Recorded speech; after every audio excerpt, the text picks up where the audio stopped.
Mathieu Bourreau, bonjour. Bonjour. Vous êtes responsable marketing Windows chez Microsoft. Alors, on connaît Windows 7, vous l'avez annoncé, lancé avec un grand effort de communication, et à peine lancé, on parle de Windows 8. Alors, est-ce que les entreprises doivent migrer aujourd'hui sur Windows 7, sachant qu'il y a Windows 8 qui arrive? Alors, déjà, Windows 7 est sorti maintenant il y a plus de 2 ans, donc il était normal aussi de penser au futur et de penser à la nouvelle évolution de Windows 7. Il n'y a pas eu d'annonce ni de sortie produit, simplement, il y a eu effectivement une pré-version montrée aux développeurs. Et je dirais le message que j'ai à l'ensemble des directeurs informatiques, c'est de ne pas forcément freiner leur déploiement autour de Windows 7. Pourquoi? Parce que déjà, il y a une date à retenir, c'est avril 2014, qui est la date de fin de vie de support de Windows XP, donc le temps presse pour migrer. Les démarches de déploiement sont des démarches assez longues, avec des compatibilités applicatives à faire, avec un certain nombre de démarches, somme toute longues et assez importantes à mettre en œuvre. Et le dernier argument, je dirais, c'est que tout le travail qui est fait justement sur Windows 7 servira de socle, de toute façon, à un passage plus aisé vers Windows 8. Donc le message, c'est plus que jamais de continuer les démarches de déploiement autour de Windows 7. Windows 8 est plus une évolution qu'une révolution? Disons que c'est une continuité. On a compris après effectivement aussi le passage XP Vista qu'il fallait vraiment une continuité dans le socle de notre système d'exploitation, et Windows 8 s'inscrit justement dans cette continuité. Alors, à l'heure du cloud computing, de la virtualisation, on voit bien que l'intelligence se déporte dans le réseau. On peut même imaginer, enfin on voit bien d'avoir accès à ces applications à travers un simple navigateur web. On a des terminaux qui deviennent de plus en plus légers. Alors, quid de l'importance de l'OS? Pourquoi avoir toujours un OS si développé sur un poste de travail? Justement, l'importance de l'OS n'a jamais été aussi grande, je dirais, que depuis qu'on a cette multitude de périphériques.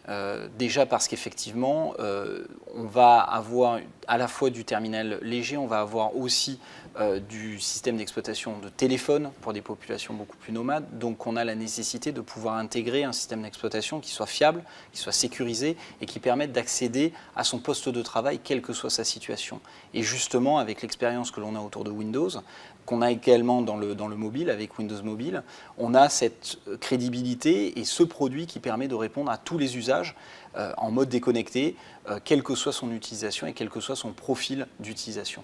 Vous avez parlé d'usage, d'utilisateurs, c'est vraiment eux qui poussent les usages et la transformation du système d'information. On parle aussi de nouveaux buzzwords, c'est consumérisation des usages, les usages grand public qui viennent dans le domaine de l'entreprise. Alors pour vous, quels sont ces principaux facteurs et quel impact sur vos produits? Ces facteurs, ils sont très très nombreux. Effectivement, la consumérisation de l'IT, c'est un grand phénomène qui passe à la fois par maintenant un mélange entre le PC que j'ai de manière personnelle et mon PC professionnel, qui va être d'amener mon propre PC en entreprise, qui va être peut-être de vouloir travailler depuis chez moi, qui va être également de démultiplier les périphériques, d'avoir peut-être un périphérique portable, une tablette, un ordinateur portable, éventuellement même un ordinateur fixe. Donc on a maintenant de plus en plus de périphériques, de plus en plus de besoins. Et effectivement, la frontière entre le professionnel et le personnel devient de plus en plus fine. Donc derrière, l'attente des utilisateurs est de plus en plus grande. Et d'ailleurs, je pense que la plupart des entreprises l'ont comprise parce qu'on ne peut plus se permettre de proposer des vieilles machines XP à des utilisateurs qui ont l'habitude maintenant de fonctionner sur du Windows 7 et d'avoir des logiciels qui sont très récents. Donc vraiment, la consumérisation de l'IT va être, je pense, un accélérateur considérable dans le déploiement de Windows 7 et dans la réflexion autour du poste de travail du futur.